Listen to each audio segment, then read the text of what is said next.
Chapter 17. That's the kid. She saw the man standing at the door from the balcony, his face dark and cold as he stared at her. Ella was stunned. Time seemed to freeze for 3 seconds before Ella jumped up. "BB brother. Wasn't he supposed to be at work? How was he in his room? And quietly hiding on the balcony?" Thinking about what she had just said, she wished she could slap herself or sew her mouth shut. He probably didn't hear it, right? But in such a quiet room, how could he not? No wonder the man's face was so dark. Ella coughed. "Brother, I wasn't talking about you."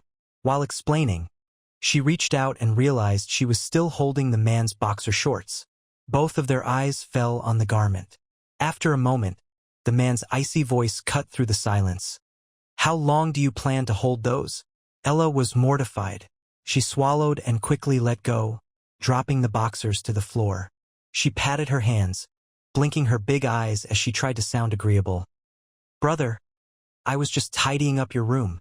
Doesn't it look clean?" Mr. Edwards' gaze fell on the bed, now a mess from her rummaging. Ella was speechless. The man asked directly, "What are you looking for?"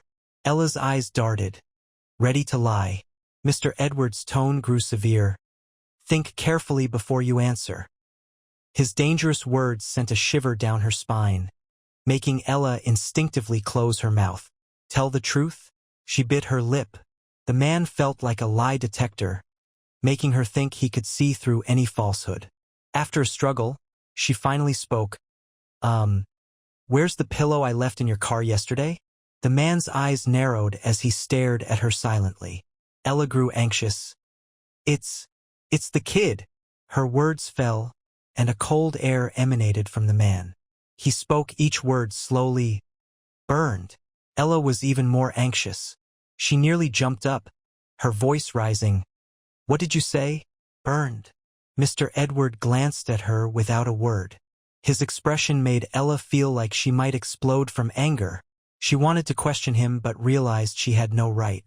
The pillow was her prank. He had every right to burn it. But what about her ID? Ella felt like she might implode. Looking down, she saw the underwear she had dropped. She took a deep breath, stomped on the garment a couple of times, and turned to leave. Mr. Edward frowned. This woman came out of nowhere, messed up his room, and now she was leaving? He stepped forward, intending to do something, but his phone suddenly rang. He glanced down. Turning back to the balcony, he answered the call, hearing his assistant's voice. "Sir, Mr. Lee has invited you to lunch." Ella stormed out. Burned. Suppressing her anger, her phone rang. She looked down and saw a client on the screen. She answered in a gentle voice. "Mr. Jean, how can I help you?" She walked ahead as she spoke. Behind her, Mr. Edward emerged from his room, frowning as he watched her back. Chapter 18. A mix-up. "Ella, I can pay you, but your first step failed yesterday, making me doubt your capabilities. Can your studio handle this or not? My wife is coming back soon. If you can't do it, I'll find someone else." Mr. Jin's tone was harsh.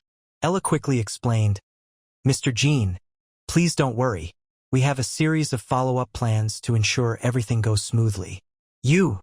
Ella, you always say you have plans, but I don't know what they are. I'm at the Mize Club. Come over now and explain your plan in detail." Ella had no choice but to agree. "All right, I'll be there soon."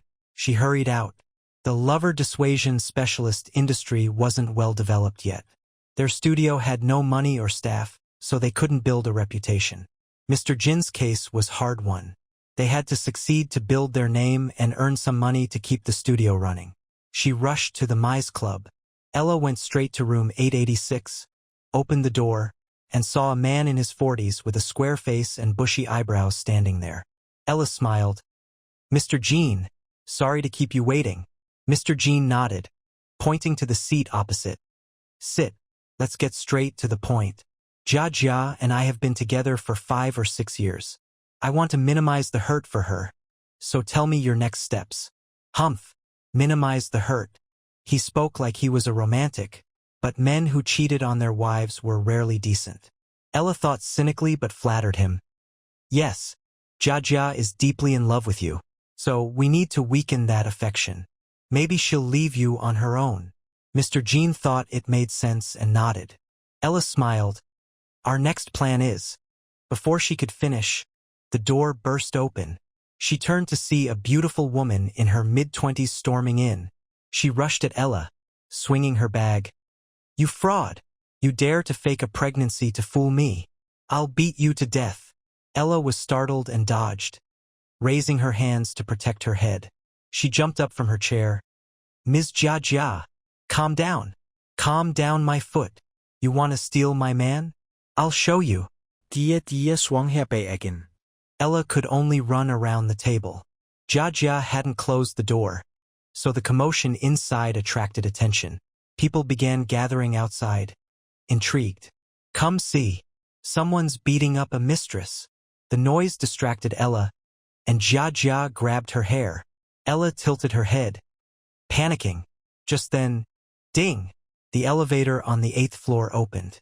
Mr. Edwards stepped out, his face expressionless, eyes forward. Chapter 19, Mr. Edward likes me now. The commotion outside room 886 didn't stop him. He didn't even glance in that direction and kept walking, until he heard a familiar voice. A gentleman uses words, not hands. Let go of my hair. He halted, turning his head in surprise. Seeing what was happening inside, his face darkened. His eyes, like deep pools, brewed with intense anger. Inside the room, Jia had grabbed Ella's hair, glaring at her fiercely. Don't talk nonsense.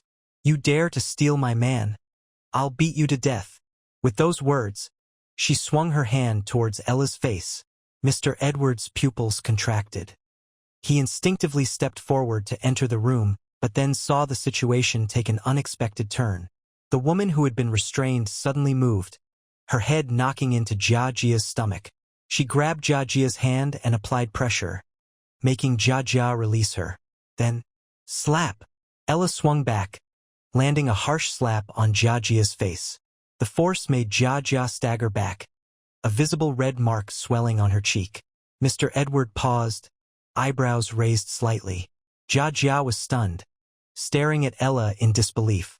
After a moment, she shouted, You dare hit me?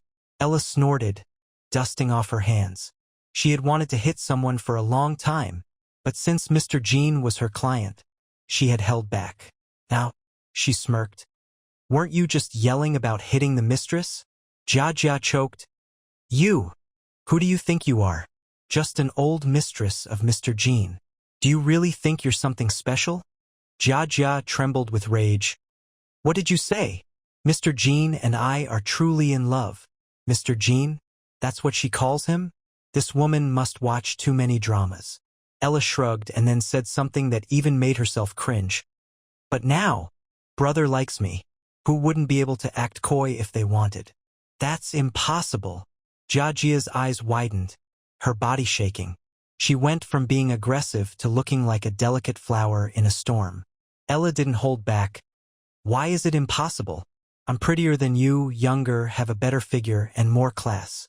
Brother said, You're not even worth one of my fingers. I don't believe it. I don't believe it. Jia shouted, covering her face. Ella rolled her eyes, pulling out a tissue from the table, and handed it to her with a mocking smile. Ms. Jia, people need to respect reality. It's not your fault for getting old, but it's your fault for not realizing it. Jia's sobbing paused before she burst into tears and ran out. Ella cheerfully waved to the people outside. Nothing to see here, move along. Then she shut the door. Once the door was closed, she turned, her expression becoming serious. Mr. Jean was staring at her, still in shock. He asked in confusion, How did Jia know we were here? Did you tell her? How would she know? Ella maintained her composure, looking at the bewildered Mr. Jean. Because that was our second step. Chapter 20. What a coincidence, you're here too? Ella steadied Mr. Jean, then left the room, humming a tune as she walked out. In her mind, she pondered. From the first time she met Jia, something felt off. It seemed like Jia knew her every move, Could this all be a coincidence?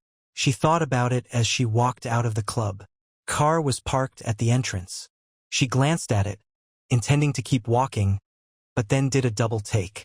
Wasn't that Mr. Edwards' car? What was it doing here? She walked over and stood by the car. The door opened, revealing Mr. Edwards' stern face. Ella greeted him joyfully. "Brother, what a coincidence. Are you here for lunch too?" The next moment, someone grabbed her arm.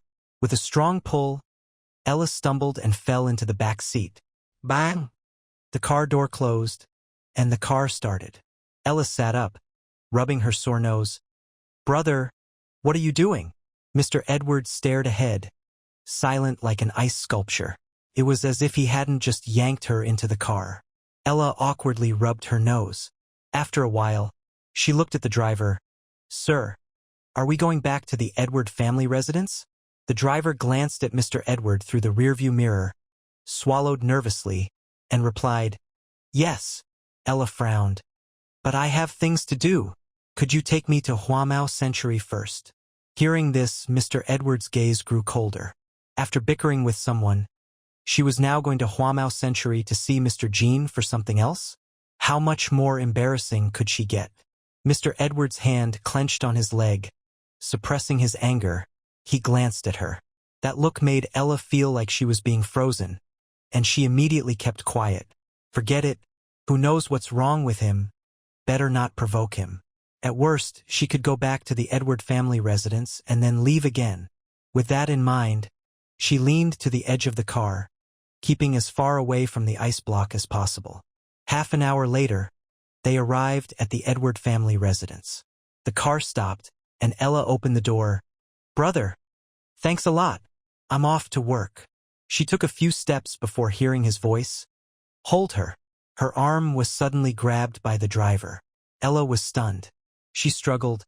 "Brother, what are you doing?" Mr. Edward didn't speak, just got out of the car and walked ahead. The driver dragged her, following behind him. On the second floor, Ella was shoved into a guest room. She stumbled, steadying herself, and turned to see the door being closed and locked from the outside. She was completely baffled. What was Mr. Edward doing? She pounded on the door. "Brother, let me out. What are you doing?" The driver replied, "Miss, Mr. Edwards said you can come out when you realize your mistake." Ella was dumbfounded. She stood there, speechless. What did she do wrong? This man was insane.